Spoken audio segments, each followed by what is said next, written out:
সকলোকে এটা নতুন ভিডিঅ'লৈ স্বাগতম জনাইছোঁ আৰু আজি ভিডিঅ'টো বহুতে বিশেষ হ'বলৈ গৈছে কাৰণ মই আজি এই ভিডিঅ'টোতে ডিছকাছ কৰিব ওলাইছোঁ ভ্ৰাম্যমান থিয়েটাৰ বা mobile theatre so' without any further delay let's begin this video' ক'বলৈ গ'লে বৰ্তমান সময়ত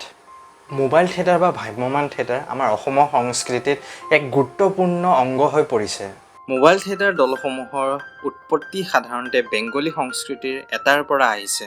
যাক যাত্ৰা বুলি কোৱা হয় বেংগলীসকলে যেতিয়া অসমলৈ আগমন কৰে তাৰ লগে লগে এই যাত্ৰাও অসমলৈ প্ৰৱেশ কৰিছিল বেংগলী যাত্ৰা গ্ৰুপসমূহৰ প্ৰৱেশৰ পিছতে কিছুমান স্থানীয় গোটৰ উদ্ভৱ হ'বলৈ ধৰিছিলে প্ৰায় 1860-1870 চনৰ আশে-পাশে স্থানীয় যাত্ৰা দলসমূহ বৰপেটা অঞ্চলত যথেষ্ট জনপ্ৰিয় হৈ পৰিছিলে বৰপেটাৰ যাত্ৰাৰ পথ প্ৰদৰ্শক তিথিৰাম বায়নে গোবিন্দাৰাম চৌধুৰীৰ সৈতে এটা যাত্ৰাৰ গোট সৃষ্টি কৰিছিল আৰু এই গোটটোক তেওঁলোকে বৰপেটা অঞ্চলৰ পৰা উজনি অসমলৈ লৈ আনিছিল যাত্ৰাত প্ৰথমতে তেওঁলোকৰ নাটকসমূহ বেংগলী ভাষাত পৰিৱেশ কৰিছিল আৰু পিছলৈ এই নাটকসমূহ অসমীয়ালৈ অনুবাদ কৰা হৈছিল আৰু কিছু বছৰ পিছত এই অসমীয়া নাটকবোৰ মঞ্চত স্থান পাইছিল অম্বিকাগিৰি ৰায়চৌধুৰীয়ে প্ৰথমে জয়ধাতা বোধ নামেৰে এখন অসমীয়া নাটক লিখিছিল আৰু 1910 চনত ইয়াক মঞ্চত প্ৰদৰ্শন কৰিছিল আৰু এনেদৰে অসমত বেংগলী যাত্ৰা প্ৰদৰ্শনৰ প্ৰথাটো নোহোৱা হৈ পৰিছিল আন এটা উল্লেখযোগ্য নাম ব্ৰজনা শৰ্মা যিয়ে নাটকত সহ অভিনয় বা কো-এক্টিং আনিছিলে তাৰ আগতে নাটকত মহিলা চৰিত্ৰ পুৰুষৰ দ্বাৰা পৰিৱেশ কৰা হৈছিল আৰু সেইবাবে তেখেতে যথেষ্ট সমালোচনাৰ সন্মুখীন হৈছিল আৰু সেইবাবে 1936 চনত কোহিনুৰ অপেৰা বন্ধ হৈ পৰিছিল আৰু ভ্ৰাম্যমান থিয়েটাৰৰ মঞ্চলৈ এই সহ অভিনয় বা কো-এক্টিং পুনৰ ঘূৰাই আহিবলৈ প্ৰায় 21 বছৰ সময় লাগি গৈছিল 1957 চনত তুলিকা দাসে দক্ষিণ কামৰূপৰ ৰঙামাটিত সুনিৰ্য দাসৰ দ্বাৰা পৰিচালিত সূৰ্য অপেৰাত অভিনয় কৰিছিল যাত্ৰাৰ পৰা মোবাইল থিয়েটাৰলৈ যি পৰিৱৰ্তন ঘটিছিল এই পৰিৱৰ্তন সাধাৰণতে 1960 দশকৰ পৰাই দেখিবলৈ পোৱা গৈছিল যেতিয়া সদানন্দ লহকৰে পাঠশালা নটৰাজ অপেৰা স্থাপন কৰিছিল অচ্যুত লহকৰে নাটকলৈ কিছুমান নতুন ধাৰণা আনিছিল যেনে নাটকসমূহত বিভিন্ন প্ৰকাৰৰ লাইটিঙৰ ব্যৱস্থা কৰা গৈছিলে আৰু নাটকসমূহত অভিনয় কৰা বিভিন্ন প্ৰকাৰৰ অভিনেতা বা অভিনেত্ৰীসকলক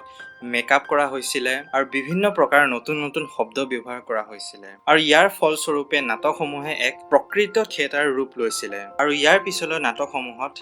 দুটা মঞ্চৰ ধাৰণাটো আৰম্ভ কৰা হৈছিল য'ত শিল্পীসকলে এটা মঞ্চত প্ৰদৰ্শন কৰিছিল আৰু আনটো মঞ্চত কলা দলটোৱে পৰৱৰ্তী দৃশ্যবোৰৰ বাবে কাম কৰিছিল তাৰোপৰিও নাটকসমূহত দৰ্শকৰ বাবে চকীৰ ব্যৱস্থা কৰা হৈছিল আৰু গেলাৰী ব্যৱস্থা কৰা হৈছিল য'ত দৰ্শকসমূহ বহি থিয়েটাৰ উপভোগ কৰিব পাৰে 1970-1980 দশকত যেতিয়া মোবাইল থিয়েটাৰ এটি বৰ্ধিত পৰ্যায়ত আছিল সেই সময়ত স্থানীয় সংবাদ মাধ্যমে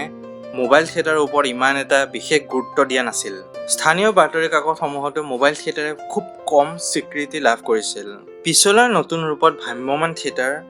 সমগ্ৰ অসমতে অতি জনপ্ৰিয় হৈ পৰিছিল আৰু সমগ্ৰ অসমতে ভ্ৰাম্যমান থিয়েটাৰৰ বিভিন্ন প্ৰকাৰৰ দল